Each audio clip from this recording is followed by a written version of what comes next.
tozana esengo mingi ya koyeba ke boza ebele ya kolanda biso bozo benga biso de partout alors bozo bisa biso ko bozo bisa biso ba encouragement na bino ainsi que ba suggestion na bino mais esengeli boyeba ke nyonso o bozo bela biso comme ba encouragement et ba suggestion toujours joyango pe ezo sala que to poussa émission et que de lisusu liboso pamba te to yebi que boza ebele bozo pesa biso confiance. Alors nous vous demandons merci par rapport à ça.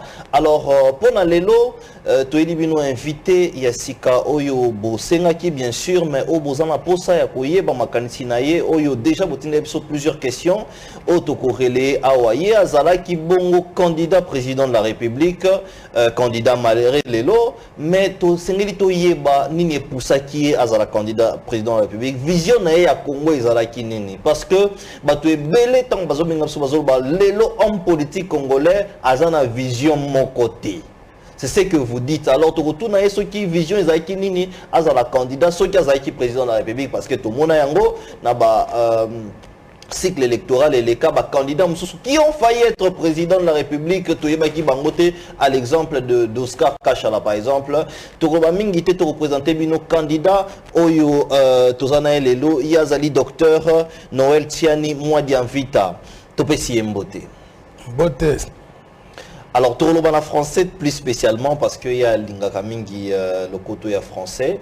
Alors, supportez Bisso, l'émission d'aujourd'hui sera vraiment bilingue, beaucoup plus en français pour permettre à notre invité de mieux s'exprimer. Alors, Ndetozaï Koloba, on disait tout à l'heure ici que le peuple congolais vous a découvert en 2018 plus spécialement comme étant candidat président de la République. Alors, on n'a pas su d'où est-ce que vous venez. Vous êtes parmi les rares candidats qui tiennent quand même l'actualité parce que nous rappelons qu'il y avait près de 21 candidats, mais après c'était 2 ou 3 candidats. Mais vous, on parle quand même de vous, Noël Tiani. Vous veniez d'où en 2018 déjà, et puis vous lancez à la présidentielle de la République. On peut savoir qui était Noël Tiani, vous veniez d'où, parlez-nous succinctement de vous.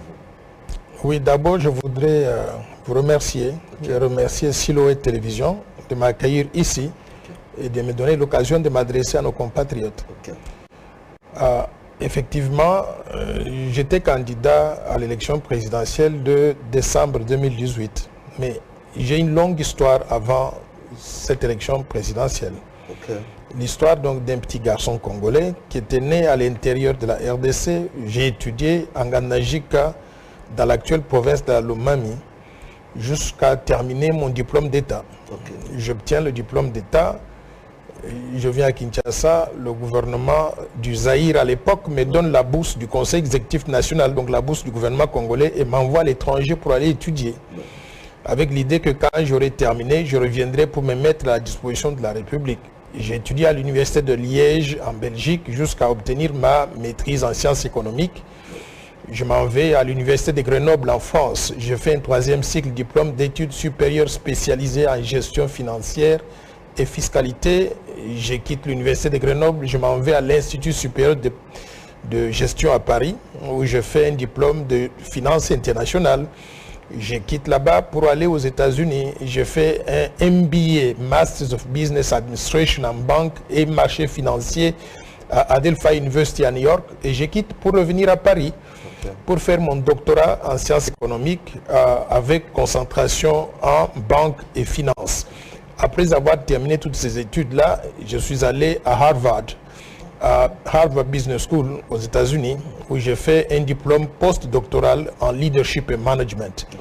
Et après avoir terminé toutes ces études, j'ai travaillé d'abord dans les banques commerciales et banques d'investissement à New York pendant 10 ans. J'ai travaillé à la Citibank et à la JP Morgan Chase.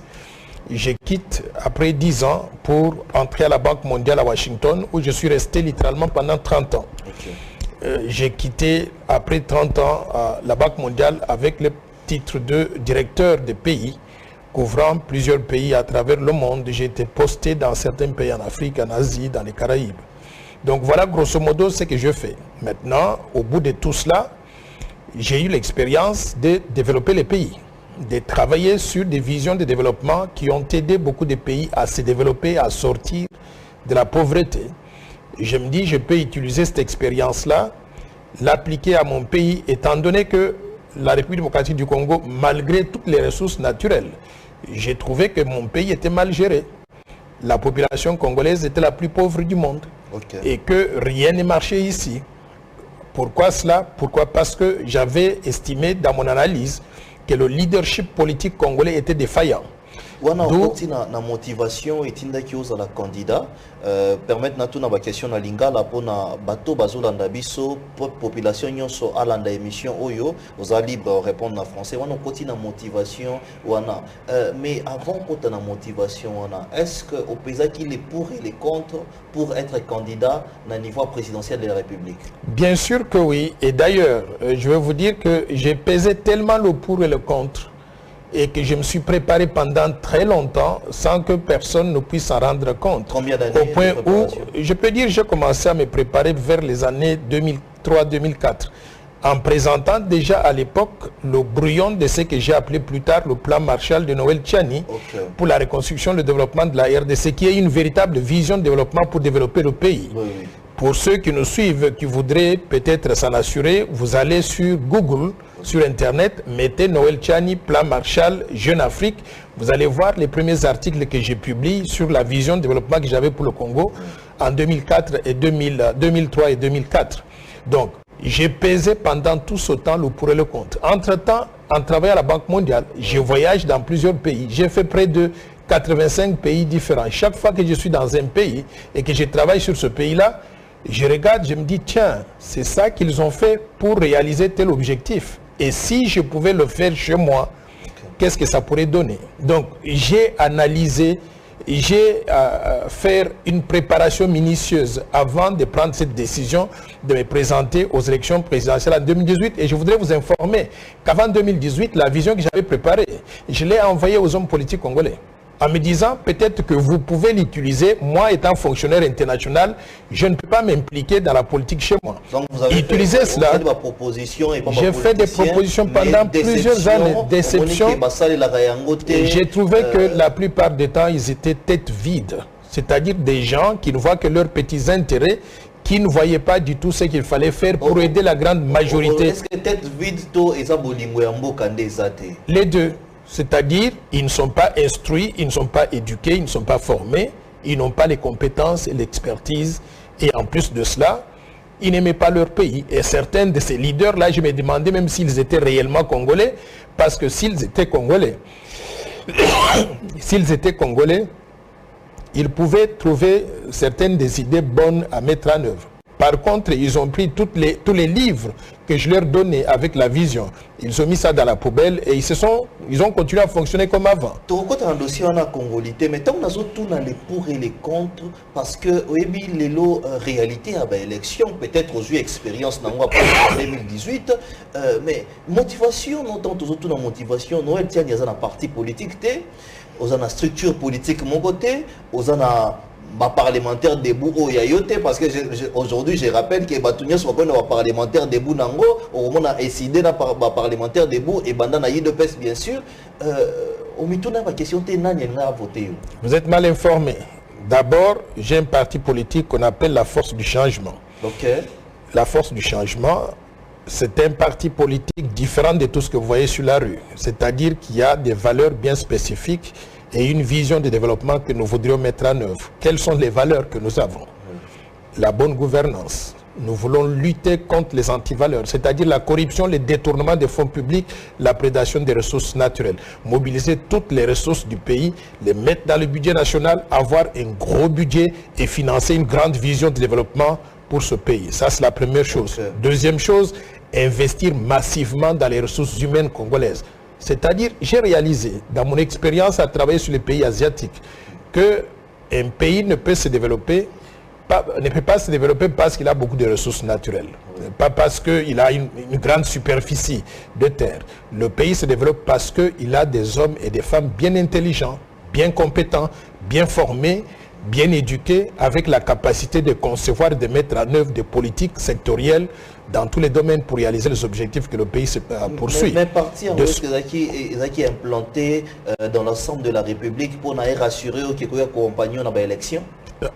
Quand je me suis présenté aux élections présidentielles en 2018, je me suis présenté en tant qu'indépendant, bien que le parti était dans le background pour m'appuyer, parce que la procédure pour arriver à se faire enregistrer au niveau de la CENI en tant que parti était plus complexe qu'être un indépendant. Donc je m'étais présenté comme étant un indépendant.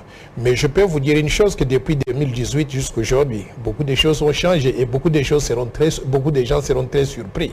Vous savez, en 2023 ou au-delà de 2023. Pourquoi? Parce que, vous savez, aujourd'hui, quand je suis arrivé en 2018, personne ne connaissait Noël Tchani. Beaucoup de gens m'ont posé la question, me disent, mais tiens, quand nous on souffrait ici dans la rue, vous étiez où?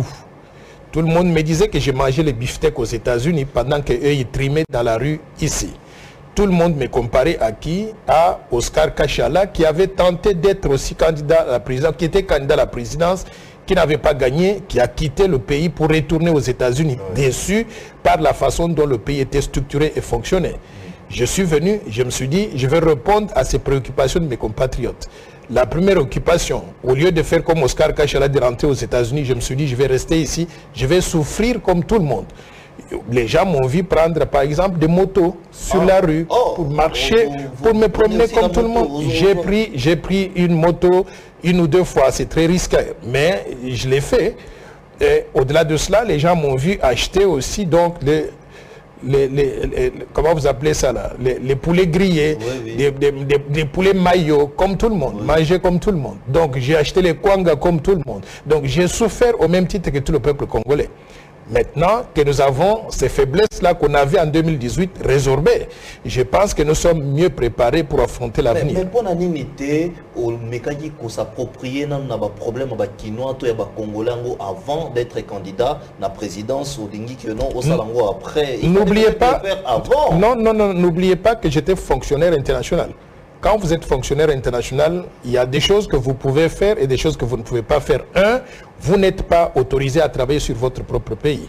Donc, il y a des choses que je faisais aux îles du Cap-Vert, au Sénégal, au Mali, dans les îles Barbades, en Jamaïque, en Indonésie, un peu partout. Mais je ne pouvais pas les faire donc chez moi ici. J'arrivais même au Congo-Brazzaville. Il y a des choses que je pouvais faire au Congo-Brazzaville parce que c'était un pays étranger. Mais je ne pouvais pas les faire au Congo-Kinshasa. Au point où, si vous allez en Afrique de l'Ouest et vous demandez Noël Tchani, c'est tout le monde qui me connaît, ou bien presque tout le monde qui me connaît. Tandis qu'au Congo, je n'étais pas autorisé donc à faire ce jeu-là. Donc, j'estime que c'est toujours bien de voir comment les choses se passent ailleurs et de pouvoir émuler ces exemples-là dans votre propre pays. Les populations, comme Elibiso a lobby que Noël Tchani, il y a but principal des alaki candidature na ezaki pour yebana. Est-ce que les lots atteindre quand même but na yo ou ezalaki que non pour non yebana d'abord pour avoir un carnet d'adresse, pour avoir des portes ouvertes parce que vous étiez quand même candidat à la présidence ou yebaki que non, c'est la porte votre porte à vous pour entrer en politique congolaise. Je voudrais vous dire que j'étais plus connu quand j'étais fonctionnaire international qu'en étant enfermé à Kinshasa. Le carnet d'adresse, j'ai voyagé dans près de 125 pays différents. J'ai rencontré des chefs d'État, des premiers ministres, des hommes d'affaires. Je suis suffisamment connu. Je ne pense pas que je puisse chercher à avoir un carnet d'adresse en état à Kinshasa. Je vais avoir le carnet d'adresse avec qui? Avec les locaux. Donc je le connais suffisamment et ils me connaissent aussi. Beaucoup de personnes semblent pouvoir nous prêter des intentions que nous n'avions pas. Mon objectif était de me présenter aux élections présidentielles, de gagner la présidence de la République et de gérer le Congo différemment. Dommage, on n'a pas réussi à le faire. J'avais une vision de développement que si on la mettait en œuvre, et parce que j'étais suffisamment préparé, on allait commencer à exécuter cette vision de développement dès le premier jour que je mets mes pieds au palais de la nation. Malheureusement, cela n'est pas arrivé. Dieu nous a préservés peut-être pour de meilleures choses dans l'avenir. Oui. Je considère qu'aujourd'hui, en étant dans le siège pas du conducteur, mais du passager, en observant comment le pays est géré, j'ai beaucoup appris. Et nous pouvons appliquer ces connaissances-là que nous avons accumulées ou que nous accumulons tous les jours à la bonne gouvernance donc, du pays dans l'avenir si nous en avons l'occasion. Vous arrivez à un point où vous remarquez que vous avez eu l'élection, mais vous avez eu candidat numéro 20, Félix-Antoine Tshisekedi, d'abord, c'était quoi? Déception? Ou tu te disais, bon, déjà que non, on a mais ce n'est c'était un essai. Les qui essaient, tous les qui déception pour Nayo, tout le non, il y a eu tricherie, tout le qui non. En tout cas, nous acceptons les élections. Je ne peux pas dire que les élections étaient transparentes ou pas transparentes. Ouais. Nous connaissons les conditions dans lesquelles les élections ont eu lieu. Mais moi, je venais avec un œil différent. J'ai vécu dans des pays démocratiques qui organisent des élections et où les gens acceptent la défaite ou n'acceptent pas la défaite. En ce qui me concerne, vous savez, après avoir vécu en France, après avoir vécu aux États-Unis, après avoir voyagé dans plusieurs pays qui pratiquent la démocratie, j'étais habitué au système politique où, quand on programme les résultats, vous concédez la défaite si vous n'avez pas réussi et vous souhaitez bonne chance à celui qui a gagné. Okay. C'est ce que j'avais fait. Dès que j'ai échoué, vous pouvez aller sur Internet, mettez Noël Tchani, félicite Félix Tshisekedi, vous allez voir le discours que j'ai fait. C'est un discours similaire à celui qu'on fait en France, que vous avez vu Marine Le Pen faire en France ou dans d'autres pays. Il faut accepter la défaite et il faut se préparer pour l'avenir, espérant que vous allez mieux faire dans l'avenir. Moi, je ne suis pas d'accord avec des gens qui, quand ils échouent, ils ne veulent pas reconnaître la défaite et ça continue à bloquer le pays. Pourquoi? Parce que ça donne l'impression que ce pays-là, les gens n'ont pas de valeurs démocratiques. Je ne dis pas que les élections étaient parfaites. Oui. Pas parfaites ou parfaites. Mais on ne m'a pas proclamé vainqueur de ces élections-là par l'institution qui est mandatée à pouvoir le faire. Cette institution, c'est laquelle? C'est la CENI. Et quand la CENI proclame les résultats, vous allez même au niveau de la Cour constitutionnelle, oui. Et la Cour constitutionnelle confirme que c'est telle personne qui a gagné. Qui suis-je pour pouvoir refuser de reconnaître ces résultats-là? C'est ce que j'avais fait. J'ai reconnu donc ma défaite, j'ai félicité le gagnant et je lui ai dit, vous avez un mandat de 5 ans. Nous allons vous observer. On va voir comment vous allez fonctionner. Si vous arrivez à réaliser votre propre vision et à atteindre les objectifs que vous vous êtes assignés en tant que président de la République ou bien pour le peuple congolais, nous allons applaudir. Si cela n'est pas le cas, nous allons pouvoir encore entrer dans la course donc en 2023 et on va voir. Exactement. C'est même à féliciter. On a vu ça chez vous et on s'est dit que c'était même à féliciter. Mais bateau on a vu ce baba qui est différent avec non. Mais ça c'est pas grave. Ce qui était beaucoup plus grave, on a vraie version et monsieur vraiment on a vu plusieurs attaques sur vous, hein. Parce que les gens disaient que finalement il y a un candidat qui est intelligent, qui a un plan intelligent accepté par tout le monde, des plans Marshall. Mais il y a eu des attaques sur vous. Pourquoi? Parce que vous avez été candidat président. Mais comment vous avez géré tout ça vous-même? Est-ce que vous ne vous êtes pas dit, ah, Oscar Kachalazagi n'a raison, à la place Natika na Congo, il y a une différence entre Oscar Kachala et les autres candidats qui n'ont pas gagné et moi. Vous savez, moi on m'appelle comme Noël Tchani Mwadjanvita. Et je voudrais que vous puissiez retenir Mwadjanvita, ce que ça veut dire. Oui, c'est-à-dire quelqu'un, un guerrier invincible. Vous pouvez me battre aujourd'hui, mais j'accepte la défaite. Cela ne veut pas dire que j'ai perdu pour toujours. Je vais me préparer pour être à mesure d'être compétitif demain. It is not over yet, comme on dit en anglais, ce n'est pas encore terminé. Okay. Si it's not over yet, il arrivera un jour où je pourrai gagner.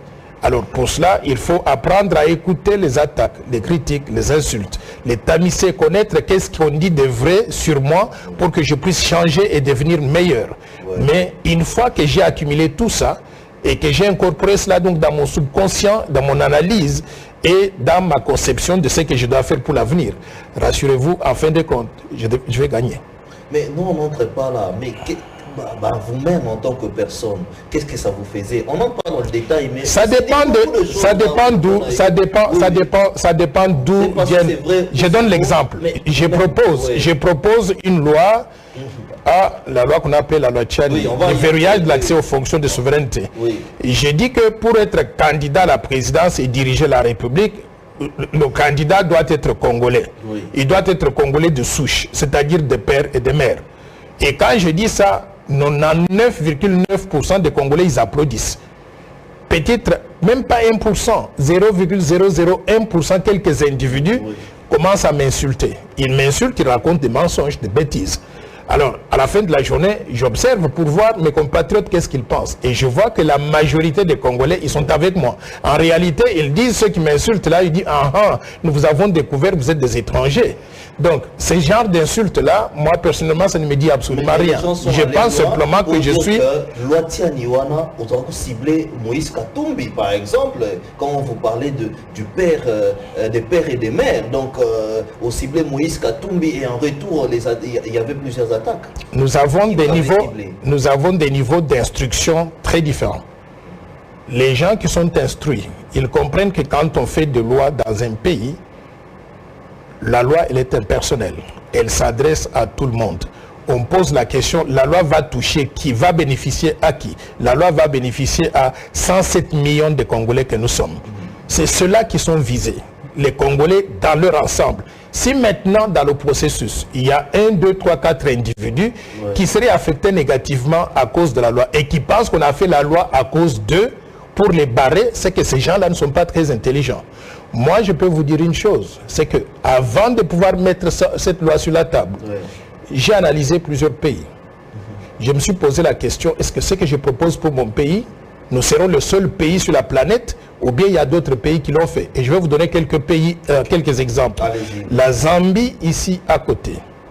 Vous ne pouvez pas être candidat à la présidence de la République si vous n'êtes pas zambien de nationalité et vous n'avez pas les deux parents des descendants zambiens, c'est-à-dire l'équivalent de père et de mère. Le Cameroun, le Sénégal, le Togo, le Burkina Faso, l'Algérie, la Tunisie, le Maroc, l'Arabie Saoudite, tous ces pays-là sont dans la même situation. Vous regardez les États-Unis d'Amérique, d'où je venais. Les États-Unis d'Amérique, avec 350 millions d'habitants, ils ont dit ne peut être candidat à la présidence ou occuper des fonctions de souveraineté qu'un Américain de souche, c'est-à-dire né sur le sol américain. Peu importe si vous étiez né sur le sol américain, des parents qui seraient venus de l'étranger, mais vous devez être né sur le sol américain. Pourquoi est-ce que les Américains ont adopté cela? C'est parce que c'est un pays d'immigrés. Tout le monde est venu de quelque part. Ils se sont dit, maintenant qui va être considéré comme étant un vrai Américain de souche, c'est celui qui est né sur le sol américain. C'est ainsi que des gens comme de Henry Kissinger, qui étaient nés en Allemagne, 2 semaines après leur naissance, on les a amenés aux États-Unis, ils ont occupé tous les postes, jusqu'à devenir secrétaire d'État, c'est-à-dire ministre des Affaires étrangères. On leur a dit, vous ne pouvez pas aller au-delà de cela, parce que vous ne remplissez pas le critère d'être né sur le sol américain.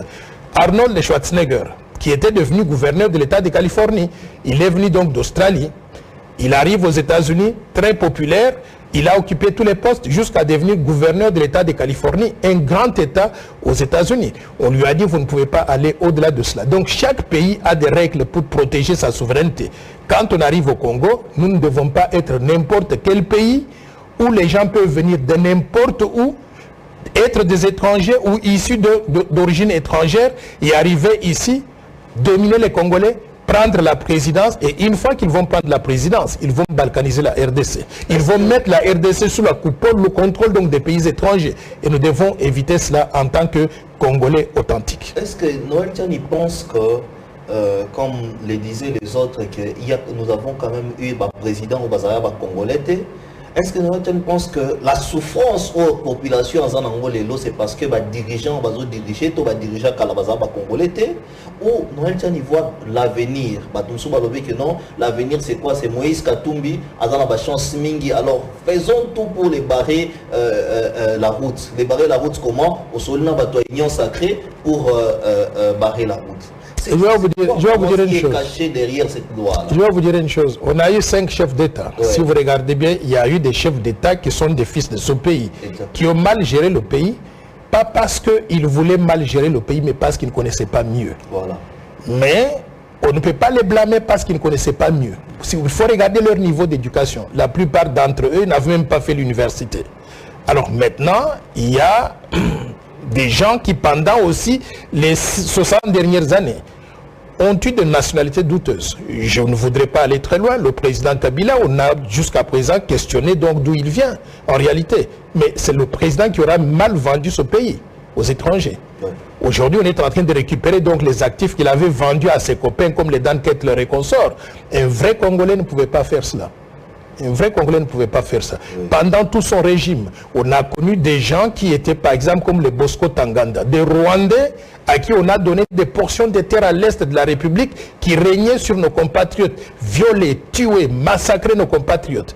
Ils n'avaient pas pitié à l'égard de nos Congolais. Donc, pour éviter que cela n'arrive... J'arrive. Non, je ne veux pas entrer dans ce débat-là, mais je dis simplement que la question donc de nationalité, elle est très importante. D'où vient la personne, c'est très important.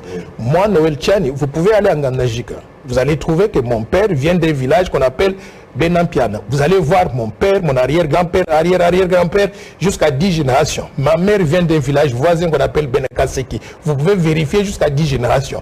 Je suis lié à ce sol-là. Il y a beaucoup de Congolais qui sont comme moi et qui voudraient défendre cette terre-là. Pourquoi? Parce que c'est la seule terre que nous avons. Alors, si on ne veut pas regarder tout ça, on veut prendre le pays, le mettre dans les mains des gens dont on n'est pas sûr d'où ils viennent. Ces gens-là, ils vont basculer le Congo sous le contrôle donc des étrangers. Et nous devons éviter cela si nous devons protéger la souveraineté nationale et surtout l'intégrité territoriale de notre pays. Les pour et les contre, est-ce qu'on pesait les pour et les contre? Parce qu'aujourd'hui, les gens soit maman étrangère, ton papa étranger, mais il avait voulu quand même dans le Congo. J'ai bien pesé le pour et le contre. Et je vais vous dire ceci, nous sommes 107 millions de Congolais. Oui. 107 millions de Congolais, les postes à verrouiller, c'est à peine une centaine, à peine 100. Il reste combien de postes disponibles à supposer qu'on crée des emplois, même pour des enfants qui viennent de naître aujourd'hui? 107 millions de postes disponibles. J'ai dit que tous les Congolais peuvent occuper tous ces postes-là. 107 millions de Congolais, 107 millions de postes disponibles pour eux. Mais quels sont les postes à verrouiller? Président de la République, président du Sénat, président de l'Assemblée nationale, Premier ministre, les ministres régaliens, c'est-à-dire finances, affaires étrangères, affaires intérieures, justice et défense. Les hauts magistrats de la République, le haut commandement militaire, le haut commandement du commissariat général de la police, les gouverneurs des provinces et le président de la Commission électorale nationale indépendante, le directeur de l'Agence nationale d'immigration, l'administrateur de l'ANER et le gouverneur de la Banque centrale du Congo. Vous mettez tous ces postes-là, environ 100 postes. Est-ce qu'on fait la discrimination si on prend 100 postes, on dit pour protéger notre pays, on les réserve aux Congolais dont nous sommes sûrs de la loyauté à l'égard du pays, et les autres 107 millions de postes sont disponibles à tous les Congolais?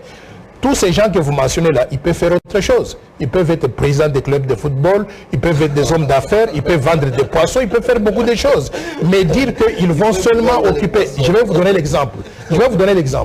Tout récemment, parce que vous l'avez mentionné, ce monsieur de Moïse Katumbi, vous l'avez mentionné tout à l'heure. Il est allé... Non, s'il vous plaît, laissez-moi terminer maintenant mon idée. Il est allé tout récemment parler à une communauté juive dans la salle. Et il dit aux Juifs, vous savez, les Congolais, quand je suis revenu de l'étranger, de l'exil, ils m'ont accueilli en triomphe. Maintenant, ils disent que je ne dois pas être leur président. Pourquoi? Parce qu'ils disent que je ne serai pas loyal à l'égard donc du pays. Entre-temps, il s'adresse à qui? Aux Juifs. Donc, il va accuser les Congolais, c'est les Juifs, ses oncles paternels, et il veut devenir président des Congolais. C'est ça le problème que nous avons. Voilà, ce sont des gens de ce groupe-là qui ne peuvent pas accéder aux fonctions de souveraineté ici. Pourquoi? Parce qu'ils ont un pied dedans, un pied dehors. Quand ça marche bien, ils sont Congolais. Le jour que ça ne marche pas, ils sont Juifs, Grecs, Italiens ou Zambiens. Et nous ne pouvons pas accepter. Parce que vous l'avez mentionné, je voudrais répondre à cela. Allez-y. En quoi il est qualifié pour être président de la RDC? Oui. Parce que de lui-même, il dit que son père est grec, italien, israélien, juif. Laissez-moi finir. On parle de Moïse Katumbi. Voilà. Il dit que son père est grec, italien, israélien, juif. On connaît que sa mère, elle est zambienne. Et on sait que sa femme, elle est burundaise. Dites-moi maintenant quelle est la connexion avec la République démocratique du Congo. Sommes-nous un pays de naïfs pour accepter n'importe qui venir nous diriger ici? Donc, moi, je pense que c'est un faux problème. Il n'était pas éligible pendant que Mobutu Sese Seko était président de ce pays. La constitution du Zaïre à l'époque disait que pour être candidat à la présidence de la République du Zaïre, il fallait être zaïrois d'origine, virgule, né de père et de mère zaïrois. Mais la constitution... On a changé, tripatoué la constitution. Par acquisition. Ça, on ne refuse pas, tous ceux qui veulent devenir Congolais peuvent devenir Congolais, s'ils suivent la procédure. Oui. Mais cela ne les qualifie pas à devenir président de la République. Ils peuvent vivre dans le pays comme ils veulent, occuper tous les postes qu'ils souhaitent occuper, mais laisser les postes de souveraineté, les postes sensibles, aux mains des Congolais qui sont des Congolais d'origine, les Congolais authentiques. Je voudrais vous rappeler une chose. En 1960 ou avant 1960, les Congolais comme les Patrice Lumumba, les Okito, les Mpolo, les Kasavubu, ils se battent pour obtenir l'indépendance. En 1960, pourquoi est-ce que les Belges n'ont pas pris un métier belge congolais pour lui remettre l'indépendance? On demandait l'indépendance pour les Congolais authentiques. Ce pays doit être géré par nous, les fils authentiques de la République du Congo. C'est ça le sens. Avant de côté en question, vous avez quelque chose contre Moïse Katumbi? S'il vous plaît, il ne faut pas personnaliser les choses. Parce que je vous dis très bien. Vous avez quelque chose contre lui? Non, s'il vous plaît, il ne faut pas confondre les choses. Oui. Je vous ai bien dit que les lois sont impersonnelles. Exactement. Parce que vous m'avez soulevé le nom de quelqu'un, j'ai répondu en disant que cette personne n'est pas qualifiée. Non. Mais la loi que je propose, elle s'applique. Non, vous voyez que vous ne comprenez pas ce que je dis. Je vous ai dit que les postes qui sont disponibles, ils sont nombreux. 107 millions de postes. Quels sont ces postes-là? Vous pouvez être vendeur de poissons, vous pouvez être vendeur de viande, vous pouvez être président de football, vous pouvez être ministre des sports, vous pouvez faire beaucoup de choses. Mais on ne va pas se concentrer sur un seul individu et dire que cette personne-là n'est qualifiée qu'à devenir président de la République. S'il vous plaît, le poste de président de la République n'est pas disponible à ce genre de personnes. Merci beaucoup Noël Tiani Mondiavita. Je rappelle Awa Ketoso Yamba, ancien candidat à la présidence de la République. Yekombo Noël Tiani Mondiavita. Naye to discuter ma question, to échanger sur ma question. Et belé notamment où ils ont préoccupé Bino. Les autres chef de l'État à Kenakatanga. Et puis, à tenir une réunion entre les leaders Kassayen et Katangais. Pourquoi? Parce qu'il y a un conflit dégagé par une femme qui a dit des propos que Bissotouri corrélés à Ouate. Mais quelle est votre analyse par rapport à ces conflits qui a commencé depuis longtemps? Mais au-delà de votre analyse, quelles sont les précautions à prendre pour Namakambo et ici là pour de bon, pour qu'on ne parle plus des Katangais, des Kassayens, Bissonio Sotozala, Congolais? C'est très bien ce que le gouvernement est en train de faire, de parler aux leaders kassaïens, aux leaders katangais, leur demander de se parler et de faire des messages d'apaisement adressés à la population. Tout ça, je salue, c'est une très bonne chose. Et je pense que le président de la République devrait, pendant cette période, faire un discours contre le tribalisme. Non pas simplement s'adresser aux katangais et aux kassaïens, parce que c'est un problème qui est récurrent dans toute la République démocratique du Congo. Aujourd'hui, nous avons des Kassaïens qui vivent à Kisangani, qui vivent au Bas-Congo. Il y a des Bas-Congolais qui vivent en Mbujima et à Kanang et consorts. Donc, il faut qu'au niveau du garant de la nation, de la paix, de la stabilité du pays, qu'il s'adresse à la population en disant « Nous sommes tous les enfants, les filles et les fils donc, de la RDC. Chacun est libre de s'établir donc là où il veut. » Donc, évitons ou éliminons le tribalisme. Je salue, par exemple, une initiative gouvernementale de sortir donc la carte d'identité nationale. J'ai compris que dans la carte d'identité nationale, il n'y aura pas mention des provinces d'origine. Ça, c'est quelque chose à saluer qui va aller dans le sens d'intégrer tout le monde, de lutter contre des antivaleurs telles que le tribalisme. Maintenant, il faut qu'on se pose la question de savoir pourquoi les Kassaïens quittent le Kasaï pour aller s'établir au Katanga. C'est parce que les gouvernements successifs, depuis 1960, ils ont brimé les Kassaïens. Ils ont pris toutes les ressources du Kasaï, le diamant de la Miba. Ils ont pris tout ce qui venait de là pour utiliser ça pour des besoins au niveau national, mais sans investir au Kasaï. Il n'y a eu ni construction de routes, de chemins de fer, d'eau, d'électricité, ni d'écoles modernes de qualité, ainsi de suite. Au fil des années, la population augmentant, on a réalisé que les entreprises qui existaient et qui employaient les gens, qui créaient des opportunités pour la population telles que la MIBA, Onafitex, Kotongo, Sekambaï, ainsi de suite, toutes ces, INERA, toutes ces entreprises ou institutions sont tombées en faillite. Aujourd'hui, l'économie kassaïenne est devenue l'ombre d'elle-même. N'ayant pas d'opportunités, les gens ne sont pas naïfs. Ils quittent le Kasaï pour aller là où on pense qu'il y a des opportunités, au Katanga. Moi, je pense que ce que nous devons faire aujourd'hui en tant que pays, c'est pour ça que j'ai proposé le plan Marshall de Noël Tchani pour la reconstruction et le développement de la RDC. Ce que nous devons faire en tant que pays, c'est de regarder chaque groupe de provinces, comme le Grand Kasaï, et nous dire que faire pour relancer l'économie de cette partie-là. Moi, je propose le plan suivant. Un, il faut mobiliser une assistance humanitaire immédiatement. Assistance humanitaire internationale, au niveau national, international. C'est-à-dire apporter à manger des habits, les objets scolaires, apporter cette assistance humanitaire parce que les gens ont besoin de vivre immédiatement. 2, il faut maintenant penser à relancer l'économie du Kasaï. L'économie du Kasaï en construisant les routes, les autoroutes, les chemins de fer, l'aéroport international de Mbujimaï ou de Kananga, et en mettant les infrastructures telles que l'électricité. Il faut finir la construction du barrage de Katende, la construction du barrage de Tiala, la construction du barrage de Kafumbuanga-Nanjika. En faisant ça, on va donner de l'eau et de l'électricité à tout le monde et en ayant des routes, on va créer des opportunités maintenant pour que les gens puissent se vouer aux activités agro-pastorales. 3, il faut relancer les grandes entreprises. La MIBA, la Kotongo, au Nafitex, Sekambaï et d'autres entreprises. Relancer les entreprises, par exemple, les palmeraies, pour faire donc l'huile de palme, les savons, toutes ces histoires, ces entreprises ont existé au Kasaï. Il faut relancer cela et ça va créer des opportunités pour tout le monde. Si on se limite simplement, si on se limite simplement à faire des messages d'apaisement aux populations katangaises et kasaïennes, en leur disant vous êtes des frères, vivez ensemble, c'est éphémère. Pourquoi? Parce que le gâteau étant petit au Katanga, les gens vont commencer à se le disputer, pour se le partager. Ce qu'il faut faire, c'est élargir le gâteau pour qu'une portion du gâteau émerge du Kasaï. Et en ce moment-là, les Kasaïens seront attirés à pouvoir aller là-bas et une portion du gâteau va rester donc au Katanga pour ceux qui veulent y vivre.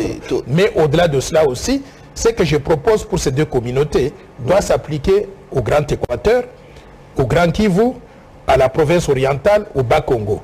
En d'autres termes, le plan Marshall de Noël Tchani pour la reconstruction et le développement de la RDC, qui est cette vision de développement pour relancer l'économie congolaise et créer des opportunités pour tous les peuples congolais, c'est ça que nous devons faire pour stabiliser le pays de façon durable.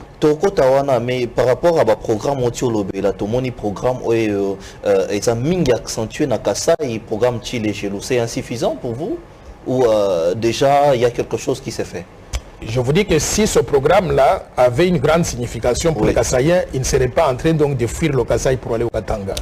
Il y a des programmes dont on parle, mais l'impact sur le terrain, soit parce que les programmes ne sont pas encore mis en œuvre complètement à 100%, soit parce qu'ils sont très insuffisants. Je voudrais non seulement critiquer, mais dire par exemple que ce fameux programme de 145 territoires, je ne vois pas ce que ça va faire comme différence. Je vais vous dire pourquoi. Quand on voit qu'on a 145 territoires et on va allouer à chaque territoire environ 10 millions de dollars. 10 millions de dollars, c'est quoi? Ce n'est même pas assez pour construire une petite route, un petit dispensaire. C'est rien, absolument. C'est ça que j'appelle des programmes cosmétiques. Dans le cadre du plan Marshall, j'avais proposé quelque chose de beaucoup plus grandiose que ça. Un programme pour construire 244 villes et villages modernes répartis sur l'ensemble du territoire national de façon telle que dans chaque ville, qu'on trouve tous les ingrédients, toutes les caractéristiques d'une ville moderne. Mais on va trouver l'argent où? Parce que c'est pour ça que le plan Marshall elle est aisée. Hein? C'est pour ça que le plan Marshall que moi je propose porte sur la mobilisation de 1000 milliards de dollars sur 15 ans. J'ai bien évalué les choses et j'ai bien vu ce que ça prend pour développer un pays. Et je sais comment mobiliser cet argent-là.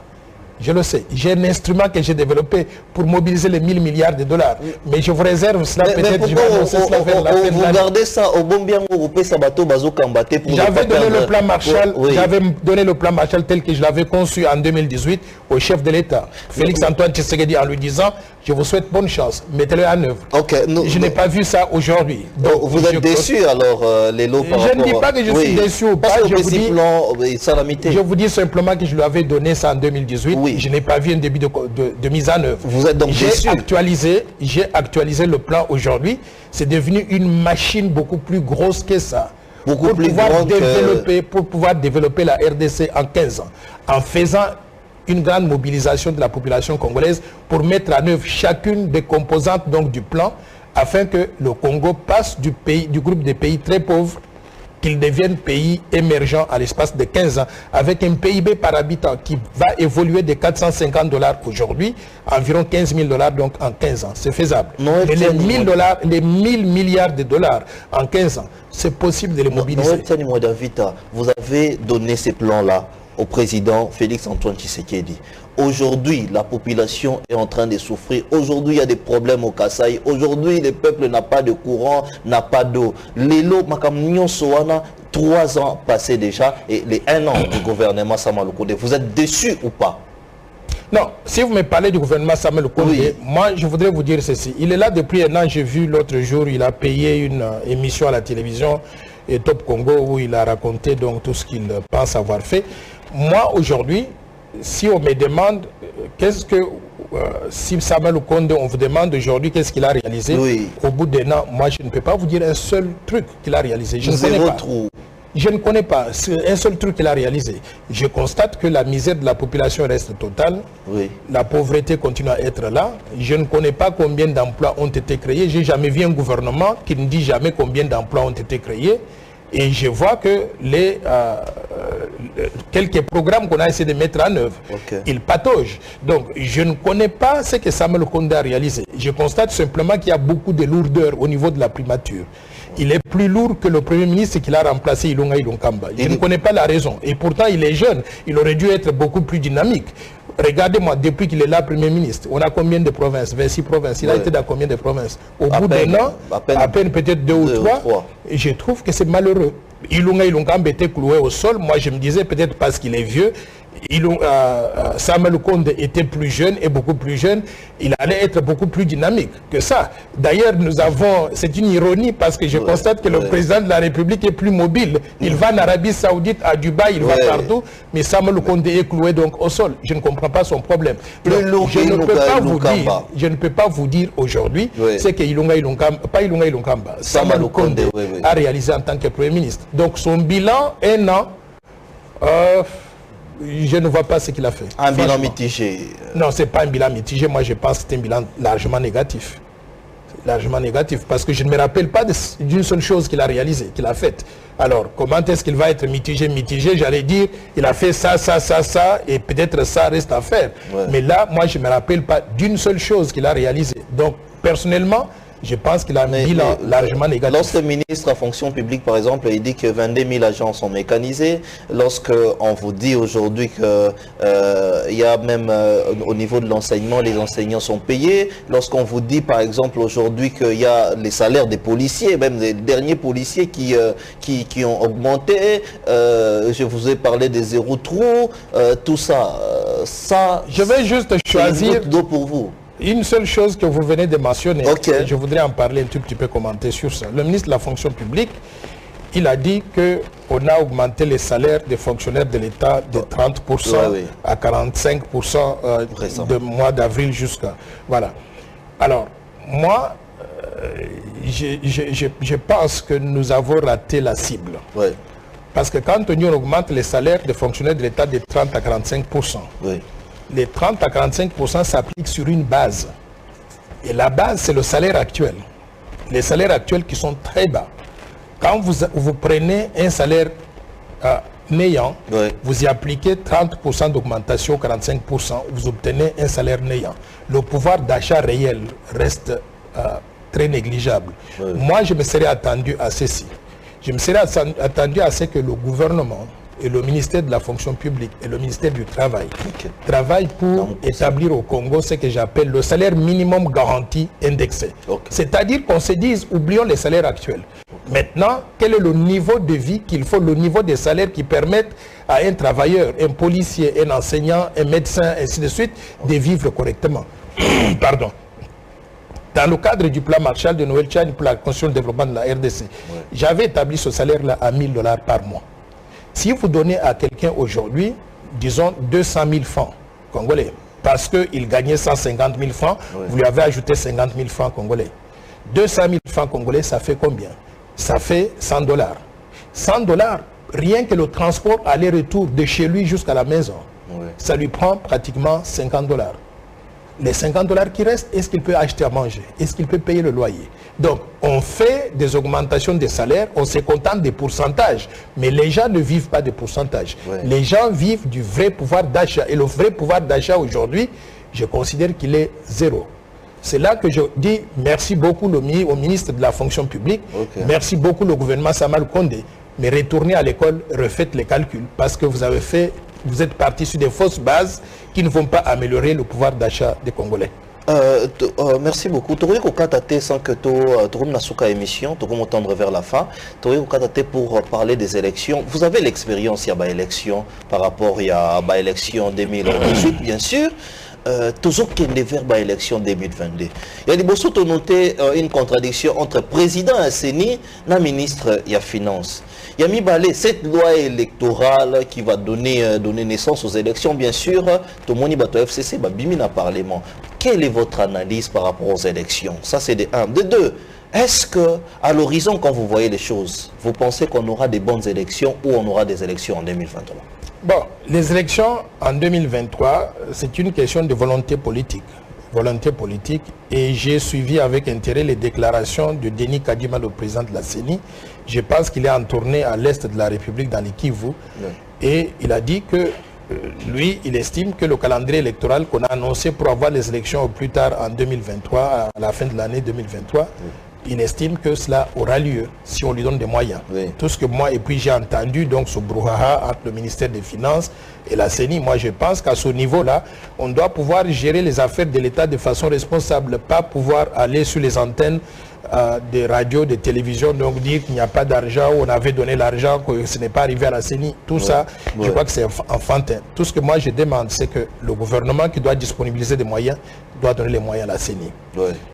Les bailleurs de fonds de qui on attend une contribution doivent pouvoir mobiliser les moyens pour la CENI. Maintenant que la CENI fasse son travail pour qu'on ait des élections responsables donc en 2023. Maintenant à la loi électorale. La loi, l'objectif, j'ai suivi le travail qui est fait par ce groupe-là qu'on appelle le G13. Je pense qu'ils ont fait une bonne base de travail. Et ça a été discuté, j'ai suivi beaucoup de débats sur cette loi-là. Je crois que les députés nationaux ne sont pas bêtes. Ils ont fait des contributions qui sont utiles et ils sont en train d'incorporer ces contributions-là dans la conception de la loi telle que nous l'avons aujourd'hui, qui a été proposée par le G13. Et j'ai su, par exemple, que le député exceptionnel, Singhi Pouloulou, il leur a dit, pour être président donc de la vous avez République, des bonnes relations, hein, parce que je rappelle même votre loi Tiani a été portée par lui. J'ai de très bonnes relations avec lui, c'est un homme très patriote, très nationaliste.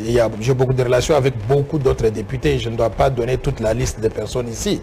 Mais Singhi Pouloulou leur a dit, pour être candidat à la présidence de la République, le monsieur doit être le candidat, doit être congolais d'origine. Ce qui est marqué dans la constitution actuelle, virgule, il faut ajouter, né de père et de mère congolais d'origine. C'est important pour que nous puissions protéger la souveraineté donc, du pays. Donc moi j'invite tous les autres députés parce que j'ai vu qu'il y a eu beaucoup d'interventions, beaucoup d'autres députés qui ont soutenu ce point de vue-là. Je veux que ce point-là se trouve dans la loi électorale. Si on a ce point dans la loi électorale sera appelée la loi des pères et des mères. Merci. En toute la loi des pères et des mères, en toute vérité et honnêteté, nous sommes ici à Vraie Version. Est-ce que Noël Tiani Modiavita sera encore candidat après son échec en 2018? Je vous ai dit tout à l'heure là que pour réussir, il faut échouer une ou deux fois. Oui. Donc, vous serez candidat en 2023? Non, je ne me suis pas encore prononcé pour 2023. Tout ce que moi je dis, c'est que je veux que le terrain soit balisé. Et je veux qu'on donne le temps à ce président de la République et son régime de pouvoir mettre en œuvre leur programme parce qu'ils ont été élus pour un mandat de 5 ans. Quand on arrivera donc à la fin du mandat de 5 ans, peut-être vers la fin de cette année, nous allons réévaluer ou évaluer la performance du président. S'il a tellement bien travaillé et qu'il mérite donc qu'on puisse le reconduire, nous allons applaudir.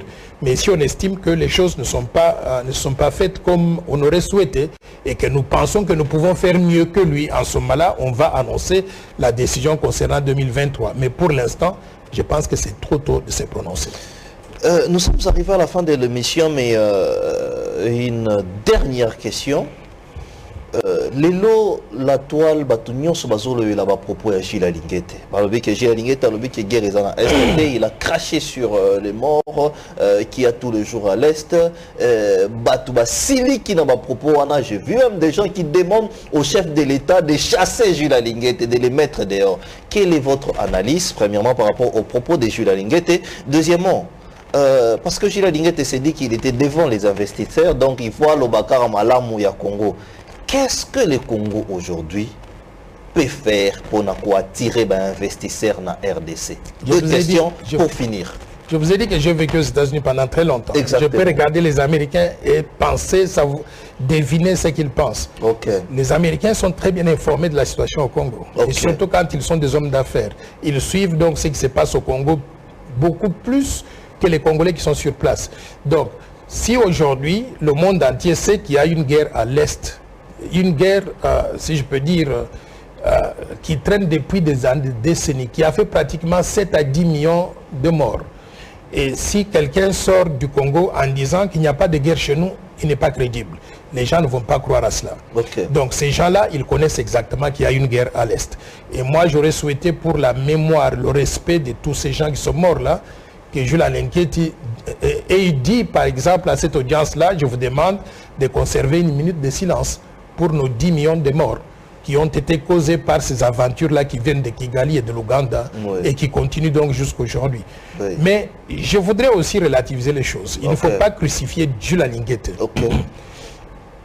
Un pays comme la RDC doit être organisé.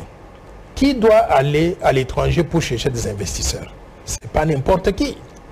Le travail de Jules Alenqueti en tant qu'inspecteur général des finances, c'est de contrôler les institutions, de contrôler l'utilisation des ressources publiques et de faire des audits et de recommander de comment il faut améliorer la gouvernance. Son travail n'est pas d'aller chercher des investisseurs. Moi, je me suis posé la question comment il s'est retrouvé au Texas en train de parler donc aux investisseurs. Ce travail-là, il faudrait le laisser à des gens qui sont expérimentés et qui peuvent parler de cela. Et ces gens-là, je ne sais pas s'il faut parler d'usurpation de pouvoir ou bien on était distrait, ou comment est-ce qu'il s'est retrouvé là-bas. Moi, je pense que ce n'est pas son travail. Donc, je ne suis pas surpris qu'il ait dit des choses qu'il ne fallait pas dire, parce que ce n'est pas son domaine. Donc, Jules Alenqueti, c'est improvisé. Non, je ne dis pas ça. Je dis simplement que son travail n'est pas de chercher des investisseurs. Son travail, c'est de faire le contrôle des institutions. Qui pouvait aller au Texas pour aller parler à ces gens-là? C'est pour cela, encore une fois de plus, que je pense que Samalou Konde n'est pas à sa place. Un premier ministre serait parti là-bas. Il est bien mandaté, bien qualifié pour parler aux investisseurs, leur montrer des opportunités d'investissement dans le pays. Il pouvait se faire accompagner donc d'ANAPI ou bien le chef de l'État quand il voyage, il est bien équipé pour parler donc à ce genre donc de groupe-là. Mais un inspecteur général des finances, ce n'est pas son job, ce n'est pas son travail. Si bien que quand il est sorti de son cadre de confort, où il est supposé faire le contrôle des institutions, il a commencé à parler des choses qui ne le concernent pas. Il a fait cette bavure-là. S'il vous plaît, il ne faut pas le crucifier. Il faut lui pardonner. Il faut le pardonner. Mais qu'est-ce qu'il faut faire pour attirer les investisseurs au Congo? On clôture par là. Moi, je pense que pour attirer les investisseurs au Congo, nous devons avoir une vision de développement qui est très claire, mettre en place un bon environnement des affaires. Quand vous allez aujourd'hui dans notre système de justice, vous allez réaliser que ça ne marche pas. Ça ne marche pas du tout. Donc, au lieu d'aller faire des milliers de kilomètres pour aller amener des gens de l'extérieur, quand ils arrivent au Congo, ils trouvent une bureaucratie gouvernementale impossible à surmonter, la justice qui ne marche pas, le manque d'infrastructures donc locales, l'eau et l'électricité qui n'est disponible qu'à moins de 10% de la population, les coûts de transactions trop élevés. Tout ça est manque de transparence, même dans l'utilisation des ressources publiques, manque de vision claire pour le pays. Moi, je pense que si nous nous concentrons à faire donc ces choses-là qui sont essentielles, les investisseurs, on ne va pas aller les chercher à l'extérieur. Ils viendront de même parce qu'ils vont trouver que le Congo, c'est un pays attractif. Donc, mais ne pas faire ces choses-là, et dépenser beaucoup d'argent à aller dans des pays étrangers pour aller chercher des investisseurs, vous allez chercher pendant trop longtemps et ils ne viendront pas. Donc il y a manque de leadership, manque de gouvernance, de bonne gouvernance, ce qui fait que investisseurs, il faut commencer par là. J'ai dit qu'il y a manque d'infrastructures de base, manque de bonne gouvernance, il y a des règles qui sont applicables à tout le monde. Je vais vous dire une chose, je donne un exemple. Rapidement. Vous prenez quelqu'un, vous l'arrêtez parce que vous l'avez accusé de détourneur de fonds publics, vous le mettez en prison, 2 jours après il sort de là et vous allez dire aux gens qu'il faut venir investir au Congo. Ça ne va pas marcher. En plus de cela, vous avez des anciens premiers ministres qui ont visiblement détourné de grosses sommes d'argent. Et on veut les amener au tribunal. Ils disent qu'il n'y a aucune juridiction dans ce pays qui peut donc nous juger. Et vous croyez que les investisseurs sont naïfs pour venir donc investir dans ce pays-là? Donc, nous devons faire en tant que pays notre homework. Si nous faisons ce homework-là pour créer des conditions de transparence dans la gestion des affaires publiques, des bonnes conditions de fonctionnement du système de justice, on enlève les obstacles bureaucratiques au déroulement normal donc, des affaires, on éduque la population pour qu'on ait des gens de qualité, on rétablit la paix et la sécurité sur l'ensemble du territoire national. Moi, je pense que les investisseurs vont venir. Pourquoi? Parce que nous avons tout plein de ressources naturelles, de potentialités touristiques énormes. Et nous avons un grand pays qui est un grand marché, qui est convoité par tout le monde à travers le monde entier. Nous avons un grand pays convoité par le monde entier. Nous avons un très beau pays. Si vous allez à l'intérieur du pays, en toutes choses, nous avons un très bon pays. Mais surtout nous ne pouvons pas répondre aux appels parce que les téléphones, les numéros ne cessent de sonner. Nous vous donnons un grand merci, mais nous vous donnons un rendez-vous à la suite. Boboto Bondeko Omabota Nabino, au revoir.